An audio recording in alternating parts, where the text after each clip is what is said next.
우리를 인도하여 주옵소서. 가장 중요한 주님의 마음과 주님의 약속이 생명의 복음이 우리 후대에게 전달되게 하시고 우리 후대들이 그 복음을 누리는 하나님의 사람으로 렘넌트로 세워지게 하옵소서. 살아계신 주 예수 그리스도의 이름으로 기도합니다. 아멘. 요한복음 20장을 보겠습니다.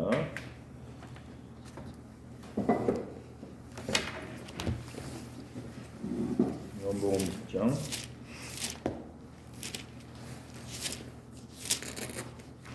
24절부터 29절까지 읽겠습니다.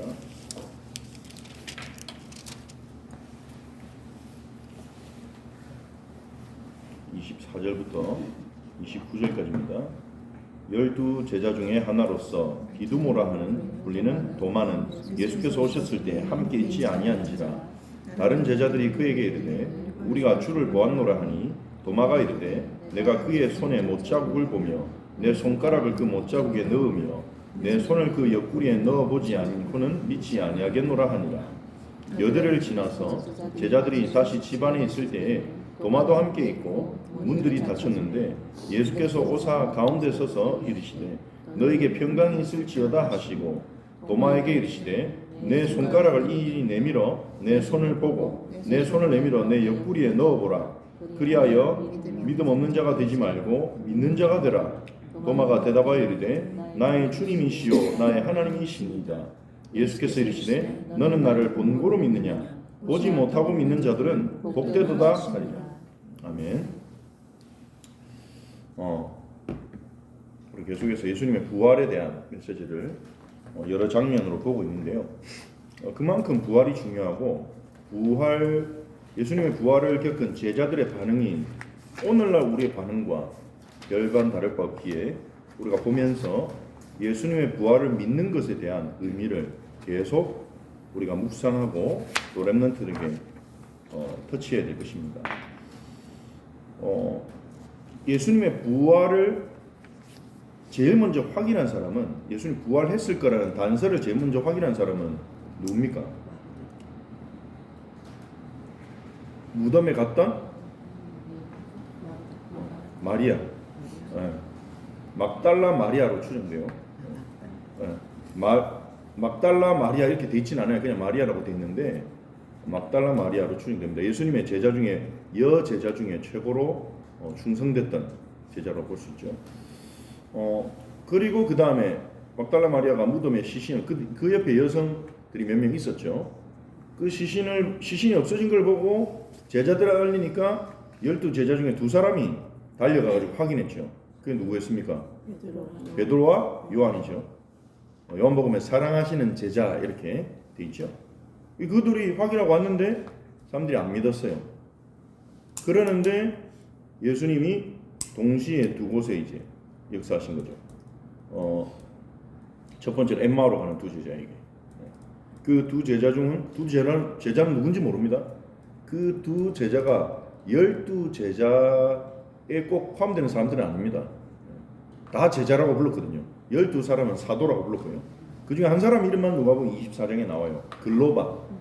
한 사람은 글로바고 한 명은 누군지 모릅니다. 이름을 밝히지 않는 그 사람 2사람이 가다가 예수님 만나고 돌아오니까 사도들도 자기들에게 이런 일을 막 나누면서 이렇게 막 놀라워하고 있죠. 그때 예수님이 방 가운데 갑자기 나타나셨어요.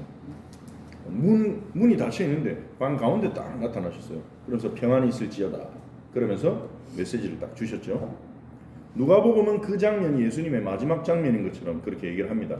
도마에게 나타나신 것은 누락시킨 거죠. 근데 요한복음은 도마가 겪은 이 일이 중요하다고 생각한 거예요. 누가 입장에서는 이 일을 비슷한 사건을 2번 기록할 필요가 있겠냐 그렇게 싶어서 누락시켰는지 모르겠습니다만 요한은 도마가 예수님을 의심했고 그 도마의 의심을 그대로 받아주신 예수님을 중요하게 생각했어요. 그래서 이 기사를 딱 기록한 거죠. 그래서 우리가 읽은 24절 중에 예수님이 12 제자들이 모인 곳에, 사도들이 모인 곳에 나타나셨을 때, 처음 나타나셨을 때 도마는 그 자리에 없었습니다. 왜 없었는지 정확하게 모릅니다.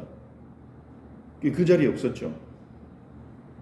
그래서 도마는요, 다른 10명의 제자들이, 10명의 사도들이, 가룟 유다는 이제 배신해서 죽었으니까요.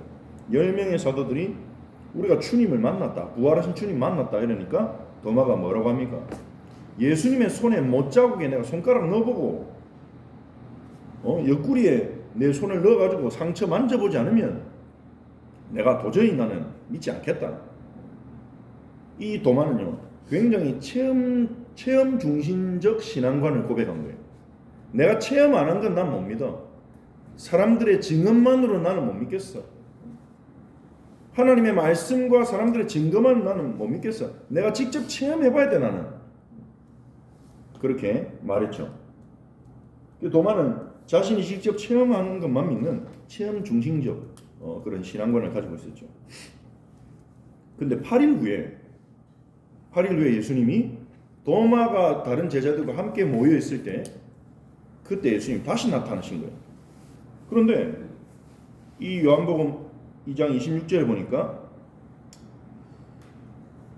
여드레를 지나서 제자들이 다시 집 안에 있을 때 도마도 함께 있고 문들이 닫혔는데 다시 한번 문들이 다 닫혀 있는데 예수님이 방 가운데 뿅 나타나신 거예요. 지난번에 말씀드렸죠. 부활하신 예수님의 초월적인 특성을 여기서 또 보여주는 겁니다. 막 우리는 지금요 장소, 시공간에 제약받는데 부활했을 때 우리는 좀 달라지게 될 것입니다. 그래서 예수님이요 이 방 중앙에 나타나셔서 제자들에게 평강을 선언하시죠. 예수님 제자들 나타날 때 평안이 있을지어다, 평강이 있을지어다 그렇게 인사하거든요. 한마디로 말하면 샬롬 이 말이죠. 이 말은 이스라엘을 오랫동안 기다렸던 축복의 약속이에요. 이스라엘 오랫동안 기다렸던 그 복인 거죠. 샬롬. 그래서 이스라엘 사람들은요 늘 어려웠어요. 하나님 떠나서 전쟁 속에서 포로되고 속국되고 노예되고 이 사람들이 바라는 건요 평화가 지속되는 거예요. 샬롬. 그래서 만날 때마다 샬롬 이렇게 인사한 겁니다. 근데 예수님이 말씀하시는 샬롬은 다르죠. 그 평강을 완성하신 분이 이제 그 평강이 너에게 진짜로 임했다 이런 인사라고 볼 수 있죠. 성경이 말하는 평강, 성경이 말하는 평화는요 근본적으로 하나님과의 평화입니다. 우리가 하나님과의 평화를 누리지 못하면 지금 사람들과의 관계가 평화롭다 할지라도 그 평화는 위태로운 겁니다. 언제 깨질지 몰라요. 내가 한계가 와서 깨지든지 그 사람이 한계가 와서 깨지든지 아니면 내가 손해를 봐서 금이 가든지 상대방이 손해를 봐서 금이 가든지 이익이나 손해 때문에 사람이 달라질 수 있잖아요. 그러니까 위태위태한 샬롬인 거예요. 근데 우리가 하나님과의 샬롬을 누리는 사람은 물론 우리가 예수 믿는 순간 완벽해지진 않지만 임마누엘을 계속 누리다 보면요 인간관계도 안정적으로 변합니다. 왜냐하면 사람에게 기대하는 바가 점점 줄어들어요. 그 사람을 안 믿는 게 아닙니다. 알기 때문입니다. 이 사람도 하나님 떠나는 사람이고 하나님 필요한 사람이고 은혜 없이는 안 되는 사람임이 이해가 되기 때문에 사람에게 기대하는 게 줄어들죠. 그러다 보니까 조금만 호의를 받아도 감사하는 마음이 더 커집니다. 야, 저 사람 영적인 힘도 없고 하나님도 떠나 있는데 임마누엘도 못 누리는데 나한테 해주다니 정말 고맙다. 예전에 그냥 조금 고마운 것도 더 감사할 수 있는 거죠. 저 사람 저 영적 상태 속에서 나한테 이런 걸 해준 거는 쉬운 일이 아니었을 텐데. 그러니까 이게 인간관계가 향상되는데 굉장히 도움되는 부분들인 거죠. 막 생색내지 않고 작은 일에 감사하고 그리고 막 상대방의 어떤 행동의 변화에 따라 내 감정이나 내 기분 상태가 흔들리지 않고 이렇게 우리가 좀 평정심을 가지면 좋겠는데 안 되잖아요. 근데 그것이 이루어지는 축복이 하나님과의 평화, 샬롬인 거예요. 그러니까 임마누엘 성경에도 하나님의 그 백성들 가운데 하나님과 계속 동행했던 사람은요 온유해져요. 모세 그렇게 자기 힘들게 지도자 자리를 이끌어 가는데도 막 이 아론과 미리암이 시기해가지고 막 공격하고 막 그랬잖아요. 뒤에서 막 욕하고. 근데 모세는요 전혀 거기에 상처받지 않고 오히려 미리암이 하나님께 심판받으니까 이 미리암을 위해서 기도해 줍니다. 성경에 그렇게 되죠. 모세는 지면에 있는 사람을 가장 온유했더라. 막 그러면서 성령의 열매 중에도 있고요. 그러니까 사람과의 평화도 누릴 수 있게 되는 거죠. 하나님과의 평화를 맛보면. 근데 어떤 사람은 신앙생활 잘하는데 인간관계에 굉장히 심각한 문제인 사람이 있습니다. 그거는 어떤 면에서는 하나님과의 관계를 제대로 누리지 못한다는 방증일 수 있어요. 굉장히 뭔가가 갈급해서 뭔가가 힘들어서 하나님께 막 자꾸 매달리는 거예요. 근데 다른 사람 볼 때는 아, 저 사람 하나님 진짜 사랑하는구나, 신앙생활 잘하는구나 이렇게 생각하는 거죠. 근데 거기에 방해되면 거기에 대해서 방해하는 사람이 생기면 거기에 대해서는 나도 모르게 약간 공격적으로 될 수도 있는 겁니다. 나는 그래야 사는데, 나는 하나님께 매달리고 막 이래 해야 사는데 그걸 방해한다. 그래서 다락방에서 초창기에 가정에 갈등이 많이 생겼었죠. 그게 영적으로 힘들다가 사명자들이요, 유목사 메시지 듣고 훈련 생기니까 막 훈련 따라다니는 거예요. 근데 남편이 집안 돌봐야 된다, 자식들이 엄마는 어디 갔냐 막 이러니까 아, 나 내가 살아야 돼 이러면서 막 쫓아다니는 거예요. 그러다 나중에 좀 은혜 받고 평정심이 좀 생겼을 때 돌아보니까 관계가 벌써 많이 멀어져 있어. 그래가지고 그 이후로는 죄인의 마음으로 살아가는 그런 권사님들도 봤어요. 아들은 내가 고3인데 우리 엄마는 훈련 다닌다고 집에 없었다 막 이런 거 계속 얘기하더라고. 대학생 돼가지고 엄마는 고3일 때 없었고 이러면서 미안하다 이러면서 그래서 그렇게 살던 견인도 생기는 거죠.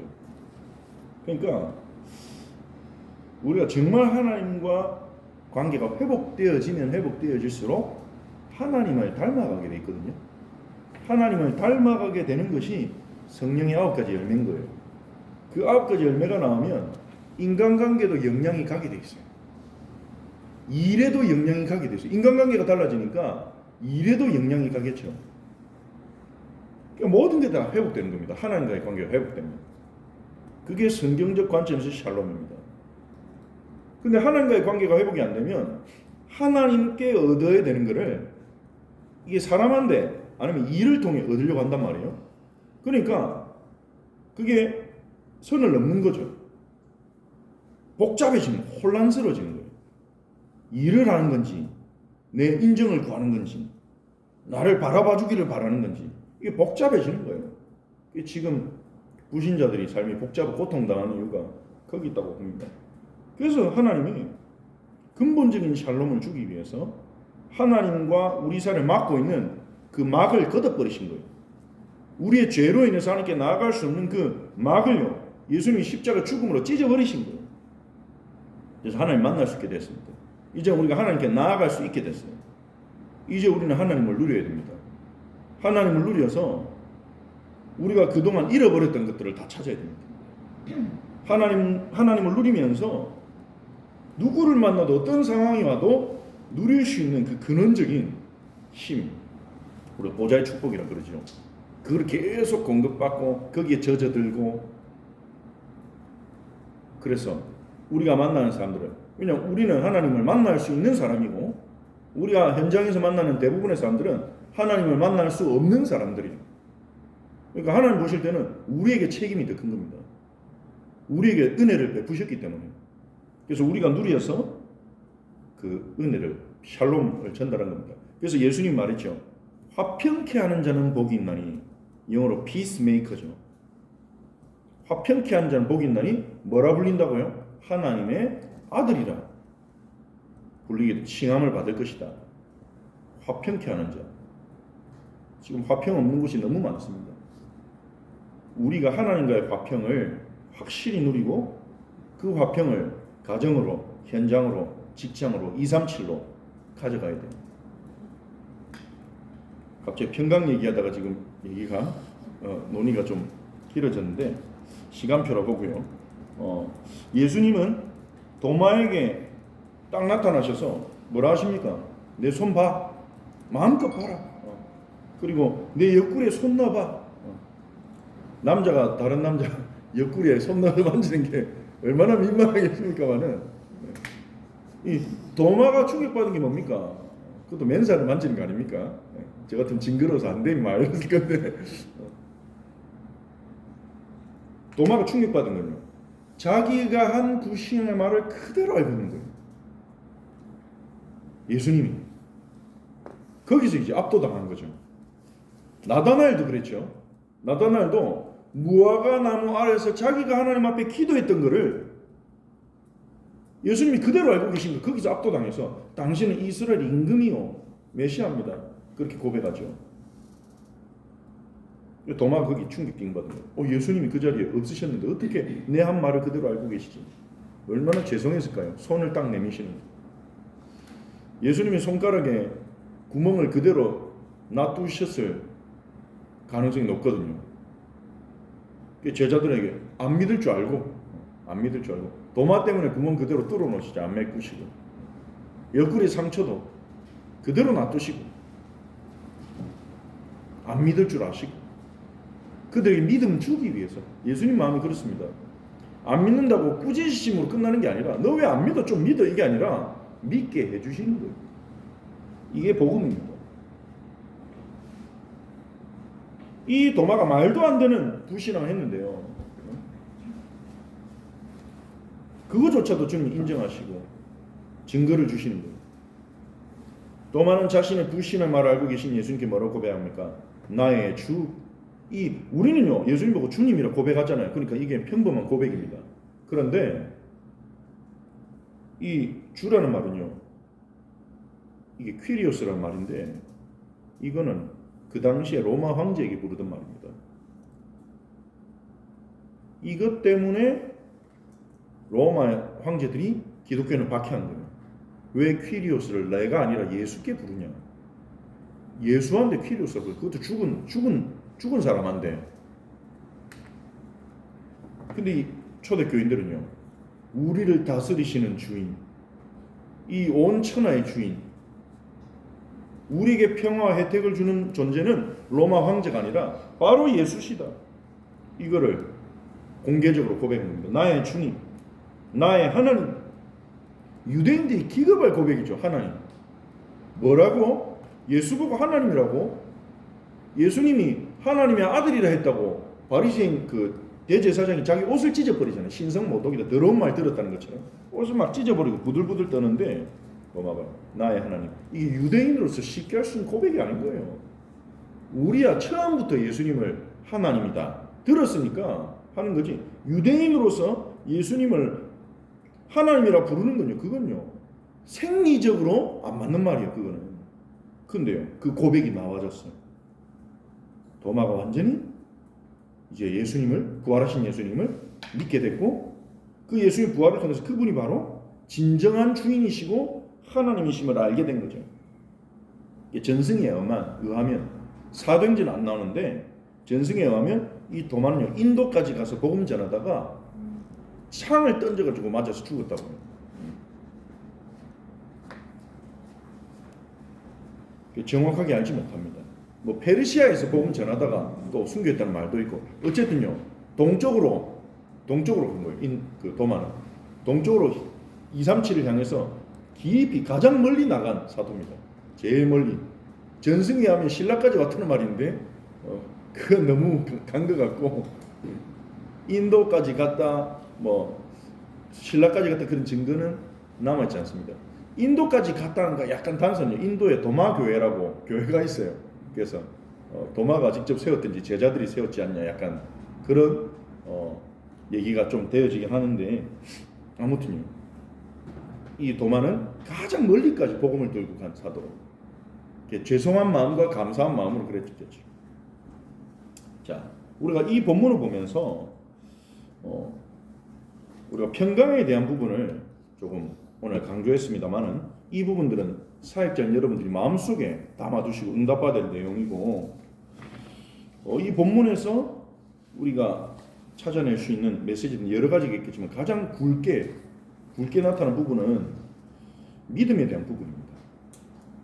도마는 안 믿었어요. 안 믿었는데 그 불신한 가운데서 이렇게 말을 했단 말이에요. 내가 만져보면 믿겠다. 만질 수 없을 거라고 생각하고 말한 거죠. 어떻게 보면 예수님 부활했다고 믿고 싶은 마음인 것 같으면 이런 말 안 했겠죠. 만져보면 믿겠다. 근데 예수님은요, 그대로 그 사람이 말한 그대로 나타나셔서 뭐라고 합니까?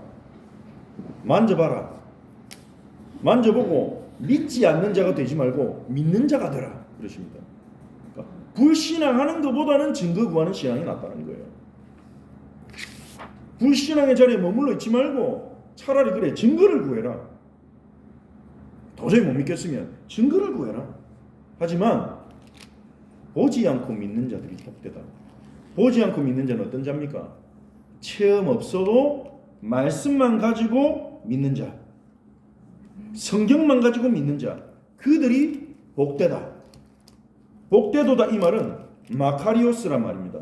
이게 마태복음 5장에 나오는 그 심령이 가난한 자는 복이 있나니 할 때 그 단어하고 똑같아요. 그 단어는요, 축복받았다는 말이라기보다는 행복하다 이런 뜻이에요. 행복하다. 말씀만 믿고 듣고 믿는 자들이 더 행복한 자니라. 그렇게 예수님이 얘기한 거예요. 그래서 여기서 우리는 세 가지 형태의 믿음을 볼 수 있습니다. 첫 번째는 불신앙. 예수님이 그리스도신 것을, 부활하신 것을 안 믿는 거죠. 두 번째는 뭡니까? 체험 중심 신앙이. 체험해야 나는 믿겠다. 증거를 구하는 거예요. 기도원이 그랬죠. 양털 갖다 놓고 시험하고. 근데 체험 중심적 신앙은요, 어떻게 보면 하나님을 시험하는 요소도 좀 들어있어요. 기도원이 그랬듯이. 그래서 이게 필요할 수는 있지만 도저히 안 믿은 사람들에게는 차라리 그거라도 구해서 믿으려고 하는 게 하나님이 귀히 여기시는 거겠지만 그게 가장 아름다운 믿음은 아닙니다. 주님은요, 가장 복된 거는, 가장 행복한 사람은 말씀만 듣고 믿어지는 거예요. 그래서 우리가 렘넌트 운동하는 거죠. 우리는 많은 질고를 겪고 문제를 겪고 불신자 상태를 겪고 그 과정 속에서 그리스도를 겨우 체험했기 때문에 우리 후대들은 말씀만 듣고 믿어지도록, 말씀만 듣고 믿어져서 체험되도록, 그것이 믿어지도록 하는 것이 렘넌트 사역자들의 어떤 마음의 하나의 또 소원이 아니겠습니까?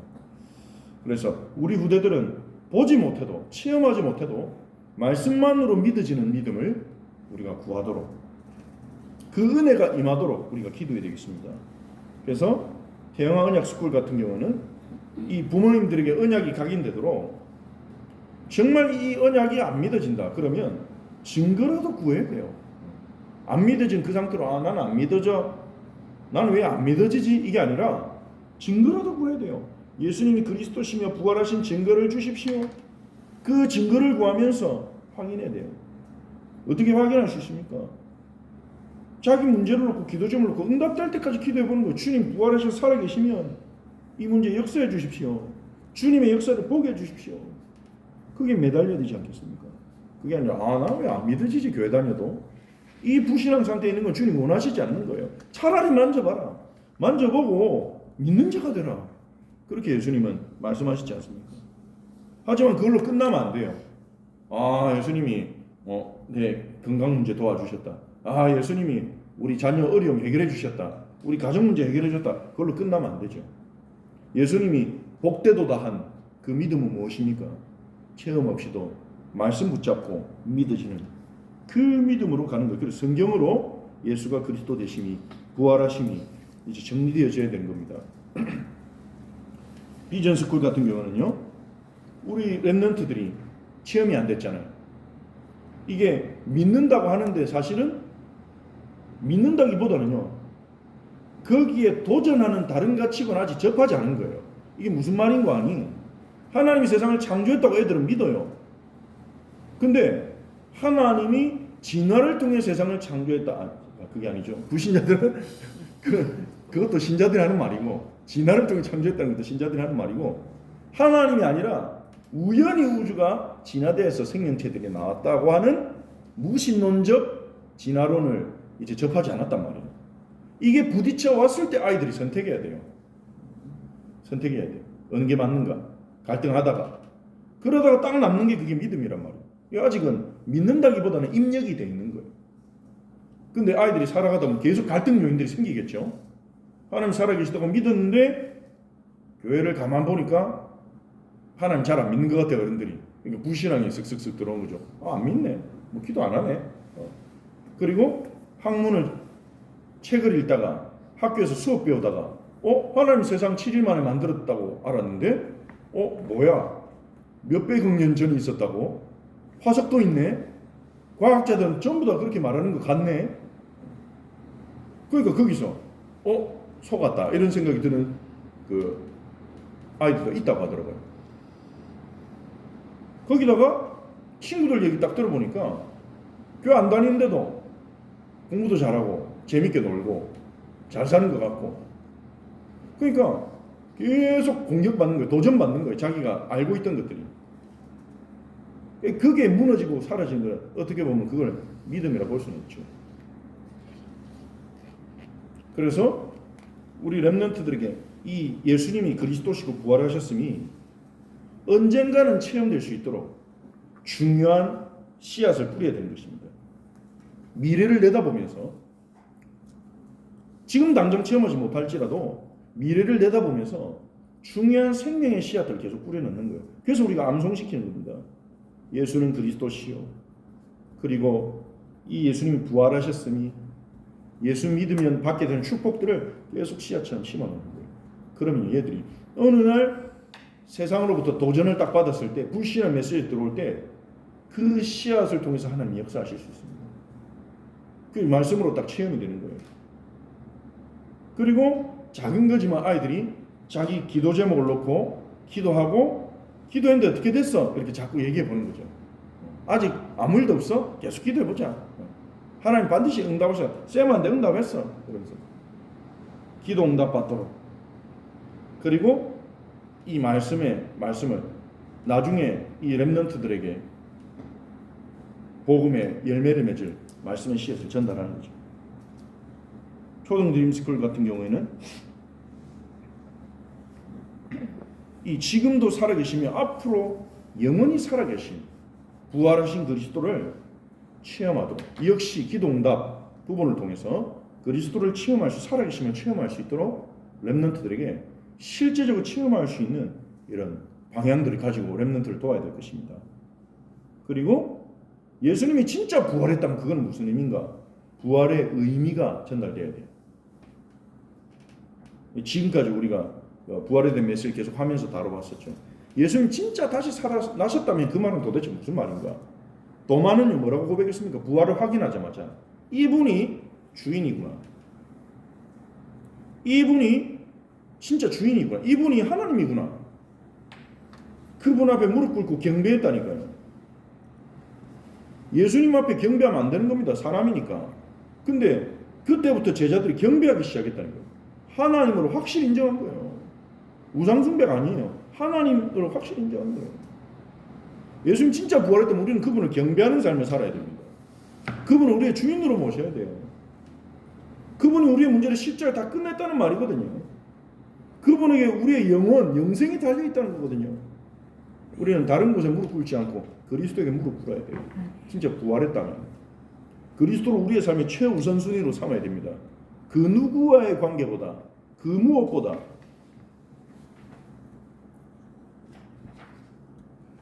청소년 서밋스쿨 같은 경우는요, 예수가 그리스도 되심과 부활하심이 정말 믿어지는가? 아이들하고 대화를 나눠봐야 되죠. 건드려봐야 돼요. 진짜 믿어지냐? 지금도 살아계신 것이 이 부활에 대한 말씀들을 찾아가지고 이게 진짜 믿어지냐? 안 믿어지냐? 확실히 안 믿어지냐? 그러면 기도로 도전하죠. 진짜 안 믿어지냐? 증거를 구해보자. 도마 같은 믿음이라도 가져야 된다. 제목은 도마의 의심이지만 도마 같은 믿음이라도 또 가져야 된다. 예수님은 믿지 않는 자가 되지 말고 만져보고 믿는 자가 되라고 하셨다. 그게 도전이죠. 그리고 사랑부 치유스쿨은 믿음 치유입니다. 체험 중심 신앙에서 말씀 중심 신앙으로, 지금 이게 기호들이 다 사라졌습니다. 그래서 중간에 빈칸들이 막 생겼는데 따옴표도 사라지고 이게 글씨체가 바뀌어지다 보니까 옮기면서, 그래서 그 3번에 5번에 보면 또 비어 있는 자리에 화살표가 원래는 들어가 있었거든요. 그리스도를 체험하고 화살표 오른쪽으로 그리고 마지막 5번에도 체험 중심 신앙에서 오른쪽으로 화살표. 말씀 중심 신앙으로. 말씀 중심 신앙을 가지기 위해서 그러면 어떻게 도와야 되냐? 말씀 묵상. 어떻게 묵상하면 됩니까? 우리 사랑부 렘넌트들은 계속 반복적으로 읽는 거예요. 복음 성경 구절, 부활에 대한 성경 구절 계속 반복적으로 읽는 거예요. 100번 읽어도 되고 200번 읽어도 돼요. 천천히 읽어보는 겁니다. 읽기만 해도 성령께서 역사하십니다. 말씀을 읽는 게 굉장히 치유되는 시간입니다.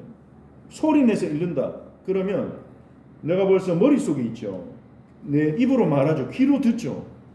굉장한 집중의 역사가 일어납니다. 그래서 초대교회 때부터 성경 통독이요. 신앙생활에 굉장히 중요한 월 중에 하나였습니다. 지금은 많이 잃어버렸죠. 성경이 어렵니, 말투가 어렵니, 내용이 어렵니 이러면서 성경을 멀리하는 그런 성도들이 부정적인 얘기들도 나오고 그러니까 그냥 성경 읽기 없이 그냥 가는 그런 교회들도 있는데 성경 통독은요 굉장히 중요한 훈련이고 은혜 받을 수 있는 수단이에요. 그래서 말씀을 계속 반복적으로 읽는 것입니다. 우리 같이 함께 한번 기도하겠습니다. 제목은 도마의 의심이지만 사실은 여기에 괄로 열고 도마의 믿음 괄호 닫고 하나님은 도마에게 믿는 자가 되라 그렇게 말씀하셨습니다. 우리에게도 똑같이 말씀하십니다. 믿는 자가 되라. 불신앙의 자리에 머물러 있지 마라. 불신앙을 당연하게 여기지 마라. 도전해라. 믿는 자가 되라. 증거 구해라. 증거 줄게. 다만 너희가 말씀을 붙잡고 믿는다면 그것이 가장 행복할 것이다. 예수님 얘기하셨습니다. 그래서 우리가 믿는 자가 되도록 예수가 그리스도 되심이 예수님이 부활하심이 사실적으로 믿어지도록 그리고 우리 렘넌트들이 믿는 자가 되도록 예수님의 부활을 믿는 자가 되도록 하나님 증거 주시고 우리 렘넌트들을 만나 주시고 세상의 어떤 가치관 불신앙의 소리를 만나도 흔들리지 않는 영적 힘을 갖추게 해달라고 우리 같이 합심으로 함께 기도하겠습니다. 살아계신 주님, 주님의 은혜에 감사를 드립니다. 주의 성령께서 하나님 우리와 함께 하시고 우리 인도해 주심을 감사드립니다. 살아계신 하나님 아버지, 주께서 성령으로 우리에게 충만케 하시고 주께서 성령으로 우리 인도하시고 하나님 정말 부활하신 주 예수와 동행하는 축복을 누리도록 아버지 역사하여 주시옵소서. 주님, 저희가 믿지 않는 자가 아니라 하나님 만져보고 믿는 자가 되게 하옵소서. 도마의 믿음이라도 구하게 하옵소서. 도마의 믿음이라도 우리가 도마의 도전이라도 하게 하옵소서. 하나님 우리 렘넌트들이 하나님 예수가 그리스도 되심이 부활이 믿어지지 않아도 괜찮은 그 상태에서 벗어나게 하옵소서. 믿지 않는 자가 되지 말고 차라리 만져보고 믿는 자가 되라고 하셨습니다. 증거를 구하라고 하셨습니다. 주님, 우리 태영한역 스쿨부터 우리 사랑부 치유스쿨까지 모든 우리 부서의 렘넌트들과 교사들이 이제는 우리가 예수님의 부활을 믿지 않는 자가 되지 아니하고 믿는 자가 되도록 증거를 구하게 하시고 증거를 구하는 신앙을 넘어서서 말씀 중심의 신앙으로 하나님의 말씀이 각인되어서 성령의 은혜로 믿어지는 신앙으로 우리가 행복한 신앙으로 하나님께서 회복하도록 주님 우리를 인도하여 주옵소서. 무엇보다 주님 우리에게 하나님과의 평강이 필요합니다. 오늘도 우리가 가는 곳마다 위드 임마누엘 원네스의 축복을 누리게 하옵소서. 하나님과의 평강만이 우리를 사람과의 평강으로 이끌고 세상과의 평강으로 이끌 줄 믿습니다. 평강의 왕이신 예수여, 평강의 주이신 예수여, 오늘 주님이 우리에게 베푸신 평강이 우리의 마음과 우리의 삶을 가득 채우게 하옵소서. 우리의 마음에 성령의 열매가 맺어지도록 역사하여 주옵소서. 주님 감사합니다. 우리 렘넌트 사역자들에게 먼저 은혜를 베푸소서.